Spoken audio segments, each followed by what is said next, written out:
சர்க்கரை நோயால் காலை இழந்தவர் குணமானது இப்படித்தான். சர்க்கரை நோய்ங்கிறது ஒரு சாதாரண நோய் தான். ஆனால் சர்க்கரை கட்டுப்பாட்டில் இல்லைன்னா அதுவே மிகப்பெரிய நோயாக மாறிடும். அந்த மாதிரி சர்க்கரை அளவு அதிகமாகி ஒருத்தர் காலை இழந்தார். அவரை பற்றிய வீடியோ பதிவு தான் இது.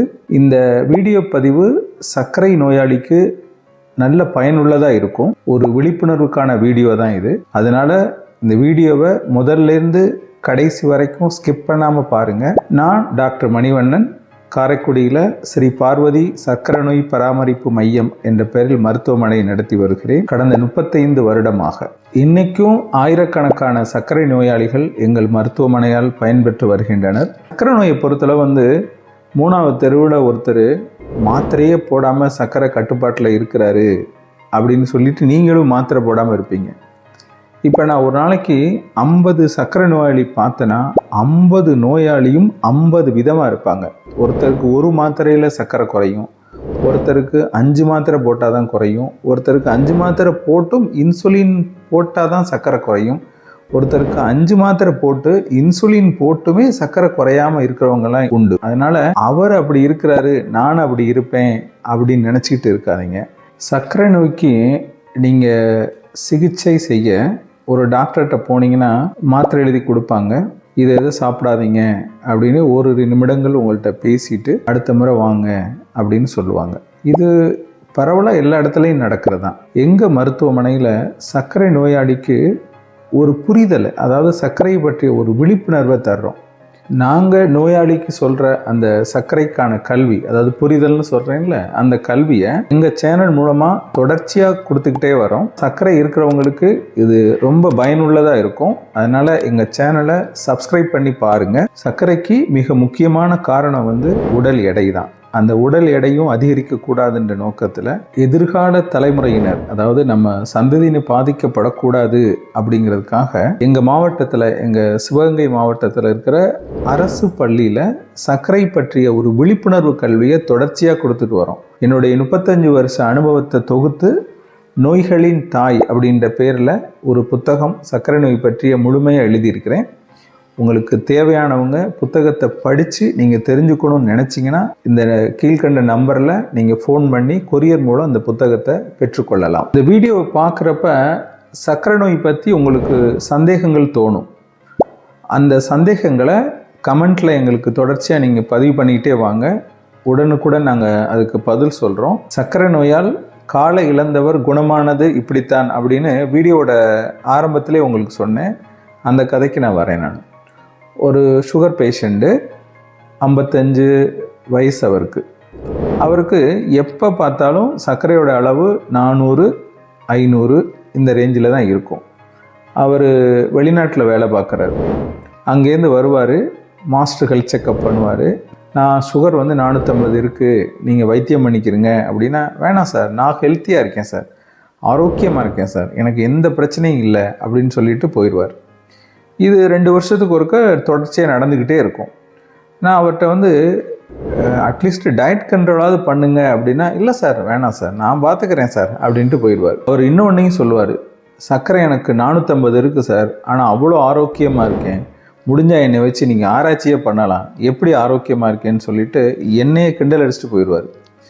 அப்போ நான் அவர்கிட்ட சொல்லுவேன், சர்க்கரைங்கிறது ஒரு அமைதியான உயிர்கொல்லி நோய். இன்னொரு பாஷையில் சொல்ல போனோம்னா ஒரு கன்னி வெடி மாதிரி, எப்போனாலும் வெடிக்கும், ரொம்ப கவனமாக இருந்துக்கொடுங்க, கொஞ்சமாக நான் சொல்கிறத கேளுங்கன்னு சொல்லுவேன். ஆனால் அவர் கேட்டதே இல்லை. இந்த சந்தர்ப்பத்தில் அவர் வெளிநாட்டில் வேலை பார்க்குறாரு. அவருக்கு காலில் ஒரு புண்ணு வந்துருச்சு. அந்த புண்ணு கால் ஃபுல்லாக அழுகி தொட வரைக்கும் வந்துருச்சு. அங்கே உள்ள மருத்துவமனையில் அங்கே சேர்க்குறாங்க. அங்கே பார்க்க முடியலை. ஒய்ஃபெல்லாம் கூட இருந்தால் தானே பார்க்குறதுக்கான வாய்ப்பு இருக்கும். அதனால் அவரை ஃப்ளைட் ஏற்றி அனுப்பிச்சிடுறாங்க. இவர் நேரம் அங்கேருந்து ஒரு மருத்துவக் கல்லூரி மருத்துவமனையில் அவரை அட்மிஷன் போட்டுடுறாங்க. எவ்வளவோ முயற்சி பண்ணுறாங்க, எதுவும் பண்ண முடியலை. முதல்ல முழங்காலுக்கு கீழே எடுத்தால் தான் அவரை காப்பாற்ற முடியுன்ற நிலைமை. முழங்காலுக்கு கீழே ஃபுல்லாக அழுகிடுச்சு. முழங்காலுக்கு கீழே அவங்க எடுத்தாச்சு. அதுக்கடுத்து சர்க்கரை கட்டுப்பாட்டில் கொண்டு வர முடியலை. ஏன்னா அவர் ஆரம்பத்திலேருந்து கட்டுப்பாட்டில் இல்லை. அதனால் முழங்காலுக்கு மேல் பகுதியும் அழுக ஆரம்பிச்சிருச்சு. அதனால் முழங்காலுக்கு மேலேயும் எடுக்க வேண்டிய சூழ்நிலை ஆயிடுச்சு. அதையும் எடுத்தாச்சு. இப்போ அவர் ஆள் உருவமாக இருக்கிறாரு, ஆனால் கால் இல்லாமல். இப்போ அவர் வீட்டுக்கு அனுப்பிச்சிட்டாங்க. வீட்டில் போகிறாரு, வீட்டில் படுத்திருக்கிறாரு. இவருக்கு சிந்தனை பூரா தன்னுடைய காலை இழந்துட்டோம் அப்படின்னு ஒரு சைக்கலாஜிக்கல் டிப்ரெஷன் வந்துடுது. அப்படியே படுத்த படுக்கையாக மாறிடுறாரு. இந்த நீண்ட நாள் படுத்திருக்கிறது அவருக்கு முதுகில் மிகப்பெரிய புண்ணு வந்துடுது. அந்த புண்ணு பெரிய ஓட்டையாக மாறிடுது. இந்த நிலையில தான் அந்த நோயாளியை எங்கள் மருத்துவமனைக்கு கூட்டிகிட்டு வர்றாங்க. நான் பார்த்தப்ப அப்போவும் சர்க்கரை கட்டுப்பாட்டில் இல்லை. நான் உடனே அட்மிஷன் போட்டு சர்க்கரையை கட்டுப்படுத்தலாம் அப்படின்னா நான் எதுக்கு வாழ்கிறேன் அப்படின்ற ஒரு சைக்கலாஜிக்கல் டிப்ரெஷனில் இருக்கிறார். அவருக்கு எங்கள் ஹாஸ்பிட்டலில் இந்த மாதிரி சுகர் பேஷண்ட்டு டிப்ரெஷனில் இருக்கவங்களுக்கு ஒரு சைக்காட்ரிக் கவுன்சிலிங் பண்ணோம். யூஸ்வலாக இது நாங்கள் இந்த மாதிரி டிப்ரெஷன் பேஷண்ட்டுக்கெலாம் பண்ணுறது தான். முக்கியமாக அந்த குழந்தைங்களுக்கு சர்க்கரை வருது பாருங்கள், அந்த குழந்தைங்கள்லாம் எனக்கு வாழ்நாள் பூரா ஊசி போடணும், டயட் கண்ட்ரோல் இருக்கணும் அப்படின்னு சொல்லி ஒரு டிப்ரெஷனில் இருப்பாங்க. அவங்களுக்கெல்லாம் வருஷத்துக்கு ஒரு தடவை இந்த மாதிரி சைக்காட்ரிக் கவுன்சிலிங்கே மாசாக பண்ணிடுவோம். அது மாதிரி இவருக்கு ஒரு கவுன்சிலிங் பண்ணோம். அதுலேருந்து கொஞ்சம் கொஞ்சமாக வெளியே வர்றாரு. அவருடைய சர்க்கரையை கட்டுப்படுத்துகிறோம். கட்டுப்படுத்தினோட அவருடைய அந்த புண்ணு, அதாவது முதுகில் அந்த ஓட்டை இருக்குன்னு சொன்னேன்ல, அந்த புண்ணு அதில் உள்ள அழுகிய பகுதியெல்லாம் நீக்கிட்டு அதை நல்லா சுத்தம் பண்ணோம். அந்த படத்தை நீங்கள் இப்போ பார்க்கலாம்.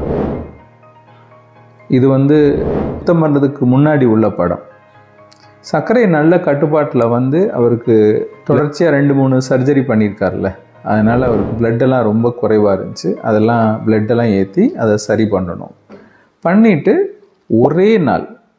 ஒரே நாளில் அவரை தயார் பண்ணி ஃப்ளாப் சர்ஜரி அப்படின்னு சொல்லிட்டு ஒரு சர்ஜரி பண்ணணும். எங்கள் மருத்துவமனையில் அதுக்கான ஒரு சிறப்பு நிபுணர் குழு இருக்குது. அந்த குழு ஃப்ளாப் சர்ஜரி பண்ணாங்க. பண்ணிவிட்டு அந்த ஊண்டை கம்ப்ளீட்டாக க்ளோஸ் பண்ணோம். அந்த ஃபோட்டோவை நீங்கள் இப்போ பார்க்கலாம். கரெக்டாக 2 வாரத்தில் அந்த புண்ணு முழுமையாக ஆறிடுச்சு. அந்த படத்தையும் நீங்கள் இதில் பார்க்கலாம். இந்த மாதிரி சர்க்கரையை குணப்படுத்தின உடனே எந்த நோயும் நம்ம கைக்குள்ளே வந்துடல. இந்த தொடர்ச்சியாக நீங்கள் பார்த்த படத்தில் நீங்கள் அதை புரிஞ்சிக்க முடியும். இப்போ அவர் ஒரு கால் இல்லை, அது கொஞ்சம் கொடூரமான விஷயந்தான். செயற்கைக்கால் பொருத்தி சர்க்கரையும் நல்ல கட்டுப்பாட்டில் கொண்டுட்டு உணவு கட்டுப்பாட்டிலையும் ஒரு நல்ல முறையை பின்பற்றி நல்லா அவர் மறுபடியும் வேலைக்கு போகிறதுக்கான எல்லா முயற்சியும் எடுத்துக்கிட்டு இருக்கிறாரு. அவர் என்ன மாதிரி உணவு கட்டுப்பாடை பின்பற்றார் அப்படிங்கிறத நாங்கள் ஃபஸ்ட் கமெண்ட்டில் அதுக்கான லிங்க் கொடுத்துருக்கோம். நீங்களும் போய் பாருங்கள். நீங்கள் சர்க்கரை நோயாளியாக இருந்தால் முடிஞ்ச அளவுக்கு அந்த உணவு கட்டுப்பாடை நீங்களும் பின்பற்றுங்க.